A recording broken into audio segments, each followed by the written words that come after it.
चले, खुशबू जहाँ घुली है हवाओं में।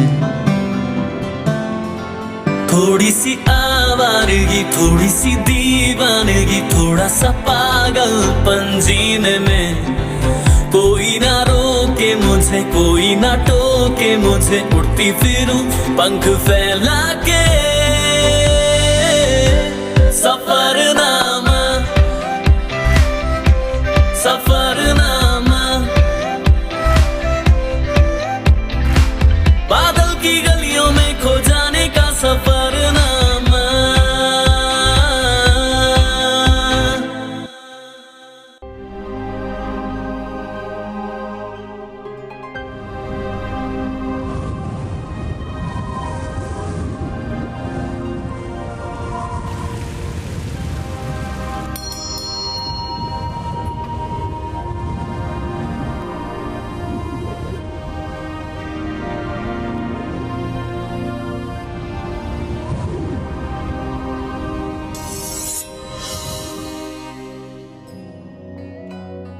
बादलों से बात करते ऊंचे शक्तिशाली पहाड़, दूर दूर तक फैले हरे भरे मैदान, ऊंचाई से गिरते झरनों से लेकर कल कल बहती नदियां, रंग बिरंगे खूबसूरत फूलों से पटी वादियां और शानदार जानवरों से भरे जंगल।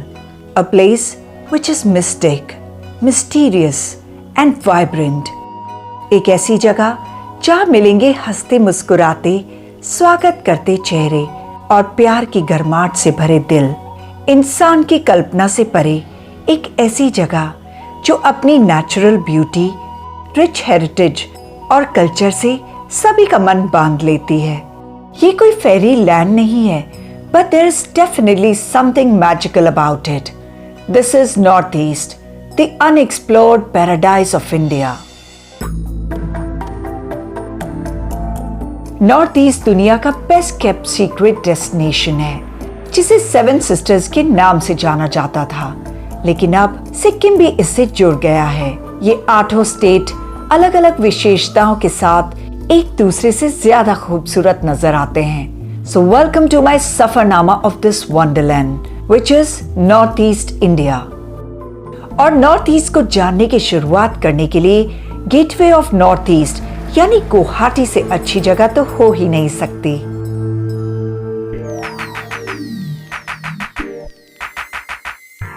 ब्रह्मपुत्र नदी के दक्षिणी तट पर बसा गुवाहाटी पूर्वोत्तर भारत के आसाम राज्य का सबसे बड़ा शहर है।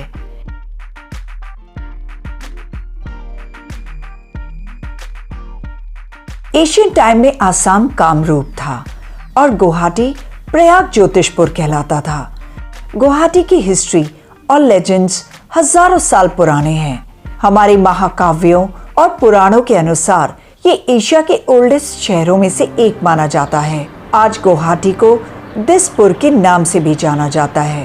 कैपिटल ऑफ आसाम गुवाहाटी देश के सभी महानगरों और बड़े शहरों से एयरवेज, रेलवेज और रोडवेज से वेल कनेक्टेड है, इसलिए यहाँ आसानी से पहुंचा जा सकता है। टूरिस्ट के रहने के लिए यहाँ हर प्राइस रेंज में होटल आसानी से मिल जाते हैं।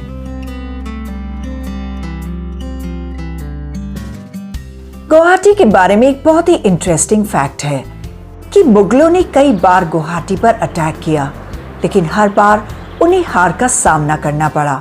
यहाँ रहने वाले लोगों का मानना है कि गुवाहाटी पर माँ कामाख्या की कृपा हमेशा बरसती है और इसीलिए अपने सफरनामा की शुरुआत के लिए मैं जा रही हूँ माँ कामाख्या के दर्शनों के लिए।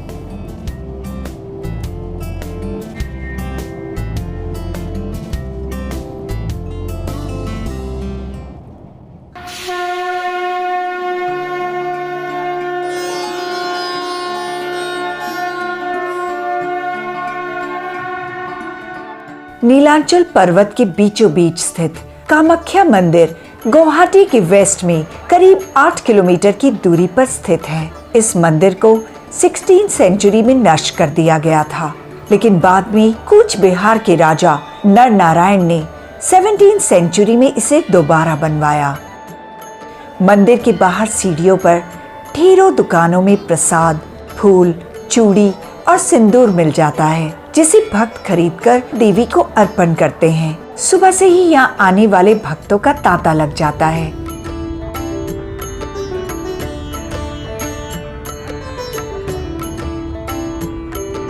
कहते हैं माँ कामाख्या देवी के मंदिर के इस पवित्र स्थान पर माता सती का योनि का भाग गिरा था।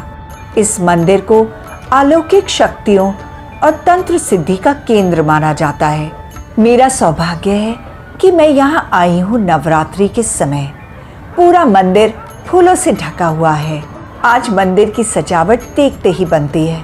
देश भर से हजारों भक्त अपनी मनोकामना लिए माँ कामाख्या के दर्शनों के लिए यहाँ आए हुए हैं। घंटों लाइन में लगकर वो माँ के दर्शन पाते हैं और धन्य हो जाते हैं। कहते हैं जब माता सती के जलते हुए शरीर को उठाए भगवान शिव क्रोध में तांडव करने लगे, तब ये सारी सृष्टि विनाश की ओर जाने लगी। तब माता सती से भगवान शिव के मोह को भंग करने के लिए तब भगवान विष्णु ने अपने सुदर्शन चक्र से माता सती के शरीर के 51 टुकड़े कर दिए। जहाँ जहाँ ये टुकड़े गिरे वो शक्ति पीठ के रूप में स्थापित हो गए। माँ कामाख्या देवी का ये मंदिर 51 शक्ति पीठों में सबसे महत्वपूर्ण माना जाता है।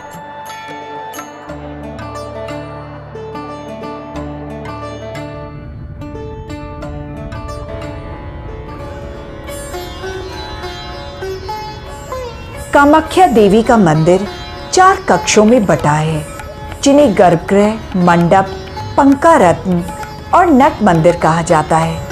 मंदिर की दीवारों पर हिंदू देवी देवताओं और नर नारायण की मूर्तियां बनाई गई हैं। मंदिर में 7 मीनारे भी हैं, जिनके ऊपर 3 सुनहरे कलश बने हुए हैं।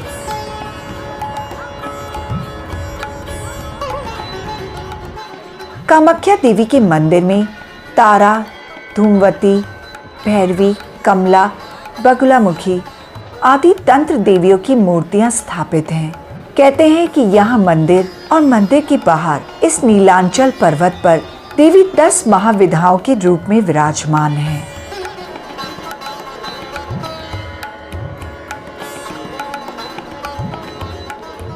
यहाँ कामाख्या मंदिर में हर वर्ष जून के महीने में 3 दिनों के लिए अंबुबाची मेले का आयोजन किया जाता है। 3 दिनों तक मंदिर के कपाट बंद रहते हैं। इस मेले में भाग लेने दूर दूर से तांत्रिक यहाँ आते हैं। कहते हैं अपने देश से ही नहीं बल्कि बांग्लादेश, नेपाल और अफ्रीका जैसे देशों से भी तांत्रिक यहाँ अंबुबाची मेले के समय अपनी तंत्र सिद्धि के लिए यहाँ आते हैं। ये मंदिर देवी की प्रतीकात्मक ऊर्जा को समर्पित है।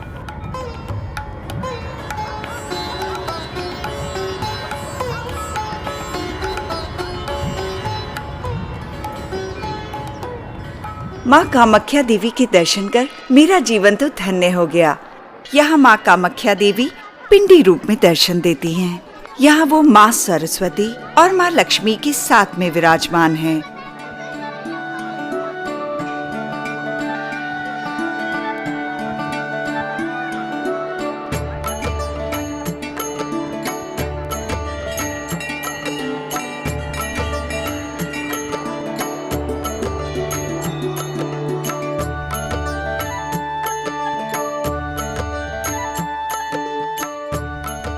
माँ कामाख्या के दर्शन कर और उनकी ब्लेसिंग्स लेकर अब मैं जा रही हूँ सोल कोची विलेज, जो बसा है ब्रह्मपुत्र के नॉर्थ बैंक और गुवाहाटी से 35 किलोमीटर की दूरी पर।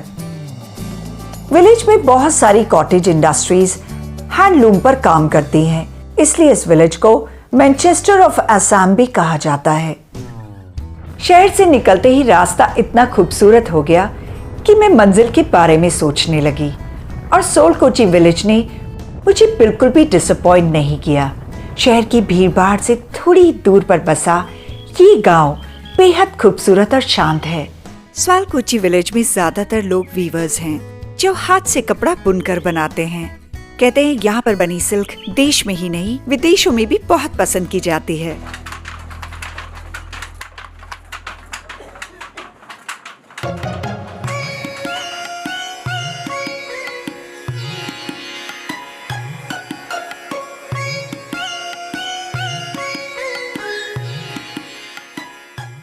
यहाँ की 70% आबादी कपड़ा बुनने का काम करती है।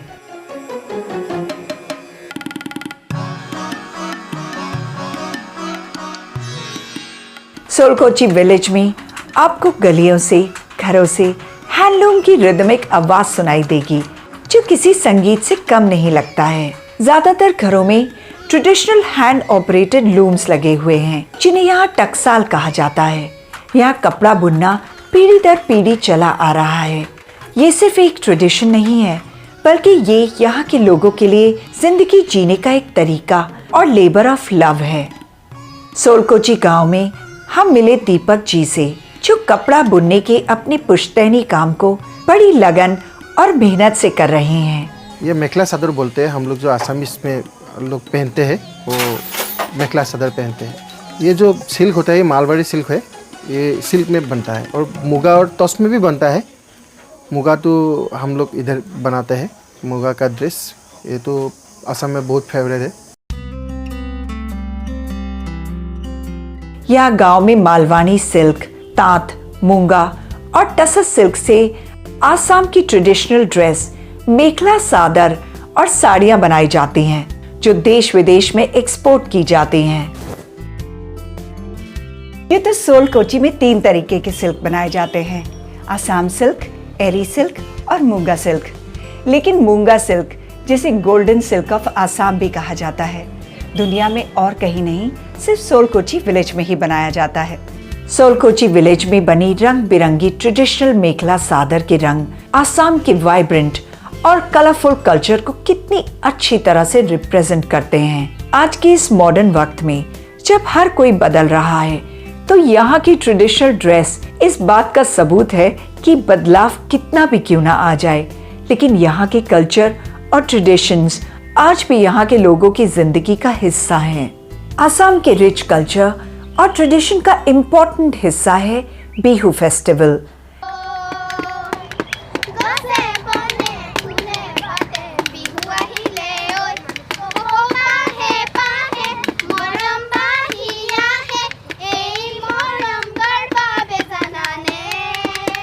बिहू असम का मुख्य त्योहार है, जो साल में 3 बार मनाया जाता है। माघ में बोगाली बिहू और कार्तिक के महीने में कटी बिहू मनाया जाता है। अप्रैल के महीने में मनाए जाने वाला रंगोली बिहू कहलाता है। ये नई फसल लगाने और नए साल को सेलिब्रेट करने के लिए मनाया जाता है। लेकिन सबसे इम्पोर्टेंट रंगोली बिहू होता है, जो पूरे हफ्ते मनाया जाता है। अभी आसाम में रंगोली बिहू मनाया जा रहा है और उसका सेलिब्रेशन हर तरफ नजर आ रहा है। ट्रेडिशनल ड्रेस में छोटे छोटे बच्चे घरों में, बाजारों में, मंदिरों में, हर जगह ट्रेडिशनल डांस करते नजर आते हैं। लोग उन बच्चों को आशीर्वाद के रूप में पैसे देते हैं। ऐसे में हमारे कदमों को भी रोक लिया इन प्यारे प्यारे बिहू डांसर्स ने। उन्हें ट्रेडिशनल डांस करते देखकर मैं खुद को रोक नहीं पाई। मुझे जो इसमें खुशी मिली वो तो इनकम्पेरेबल है ही, लेकिन उन लोगों से जो ढेर सारा प्यार मिला वो तो मुझसे संभाले नहीं संभल रहा था। एक बार तो मुझे लगने लगा कि मैं इन लोगों से अभी अभी नहीं मिली, बल्कि हमेशा से इन सबको जानती हूँ।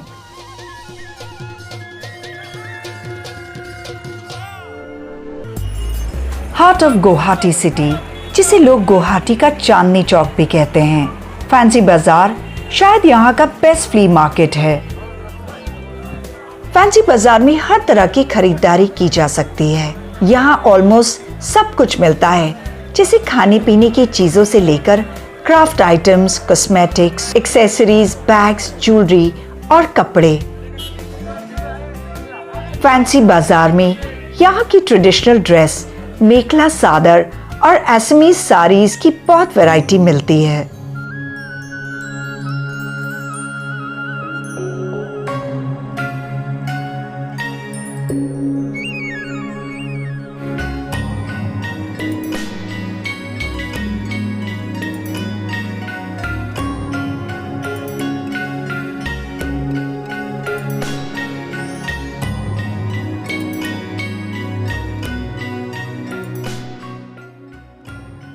इतनी खूबसूरत साड़ियां और मेखला सादर देखते हुए कब शाम हो गई पता ही नहीं चला।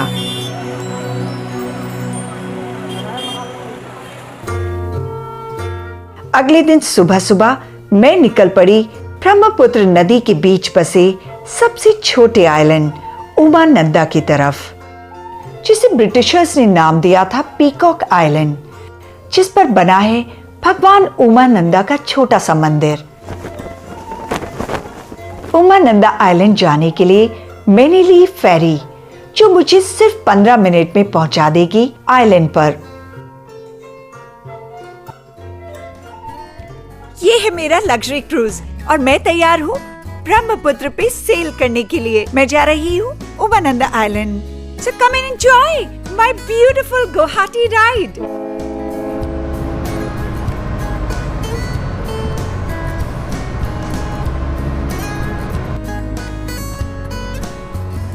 ब्रह्मपुत्र भारत की एक मुख्य नदी मानी जाती है, जो तिब्बत से बहती हुई आती है और भारत की धरती को सींचती हुई बांग्लादेश तक जाती है। लगभग 2900 किलोमीटर लंबी ब्रह्मपुत्र नदी खेती बाड़ी और यातायात के नजरिए से बहुत महत्वपूर्ण मानी जाती है। ब्रह्मपुत्र नदी में छोटे बड़े कई आइलैंड्स हैं, जिसमें से उमानंदा एक है।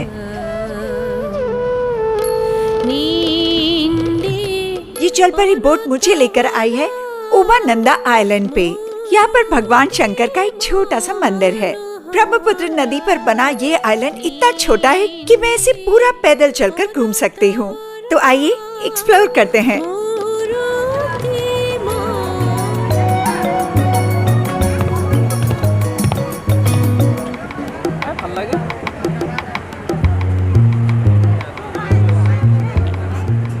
इस खूबसूरत जगह पे बैठ के मैंने इस नारियल पानी को पिया। और आप सभी ने स्वच्छ भारत के बारे में तो सुना है ना? स्वच्छ भारत रखने के लिए हम सबको कदम उठाना पड़ेगा, इसलिए इसकी सही जगह डस्टबिन है। आइलैंड में एंटर करते ही ये पहला गेट है, जहाँ से जाती हुई सीढ़ियां हमें ले जाएंगी उमानंदा मंदिर। कहते हैं ये आइलैंड भगवान शिव ने देवी पार्वती के लिए बनाया था। कालिका पुराण में भी इस आइलैंड का वर्णन है। कहते हैं यही कामदेव ने शिव की तपस्या भंग करने की कोशिश की थी और भगवान ने क्रोध में आकर कामदेव को भस्म कर दिया था। इसीलिए इस पहाड़ी को भस्मांचल भी कहा जाता है।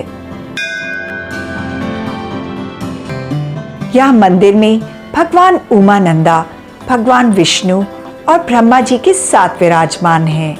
ब्रह्मपुत्र नदी के बीच बना ये उमानंदा मंदिर भगवान शिव को समर्पित है। कहते हैं 17वीं शताब्दी में अहोम के राजा गदाधर सिंघा ने इसे बनाया था।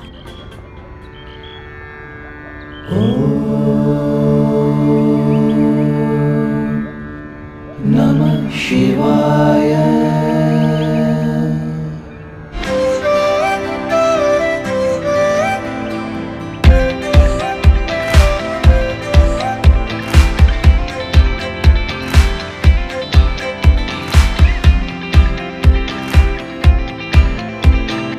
मंदिर की सीढ़ियां उतरते ही यहाँ खाने पीने की फ्रेश चीजें मिल रही हैं, तो मैंने सोचा मैं भी खा लूं। कहते हैं किसी भी जगह को वैसे ही एंजॉय करना चाहिए जैसे वहाँ के लोकल्स करते हैं। तो मैं भी लोकल्स की तरह इस आइलैंड को एंजॉय कर रही हूँ। और ये खीरा वाकई काफी फ्रेश है। नाइस। हमारी फेरी हमें उमानंदा आइलैंड से वापस ले जाने आ गई है।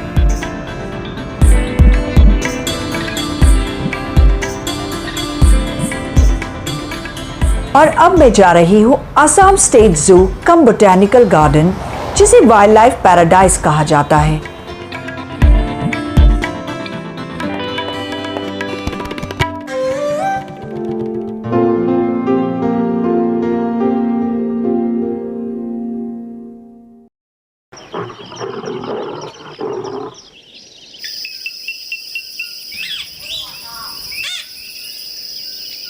मैं हूँ असम स्टेट जू और बॉटनिकल गार्डन में, जो कि शहर के बिल्कुल बीचों बीच बना हुआ है।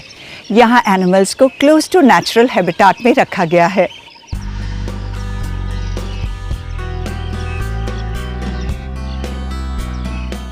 ये जू 400 एकड़ में फैला हुआ है और इतना बड़ा है कि इसे घूमने के लिए पूरा दिन कम है।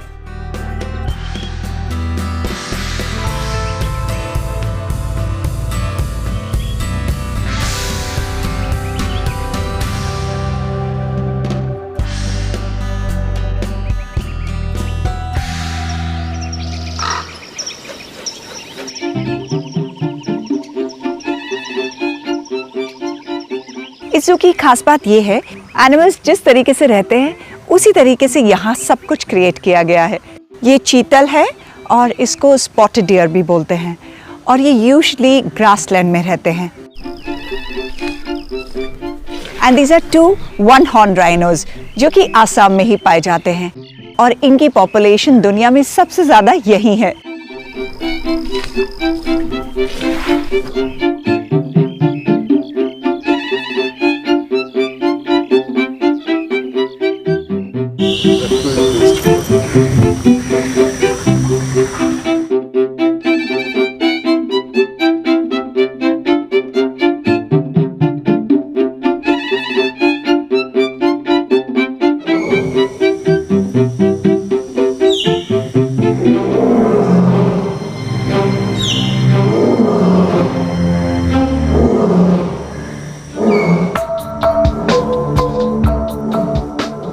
मैंने ऐसे रोर करता हुआ लायन इससे पहले कभी नहीं सुना।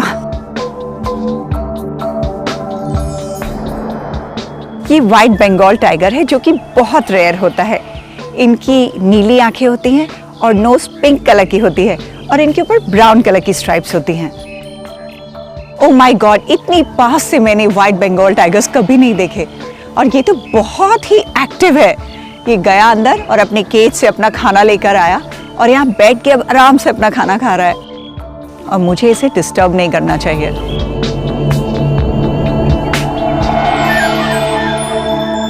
नॉर्थ ईस्ट इंडिया की खूबसूरती के बारे में मैंने बहुत सुना और पढ़ा था और मुझे खुशी है कि मुझे उससे भी ज्यादा देखने को मिला। कामाख्या देवी के दर्शन कर मन को बहुत शांति मिली। सोलकोची के बुनकरों को हाथ से कपड़ा बुनते देखने का मौका वाकई अनमोल था।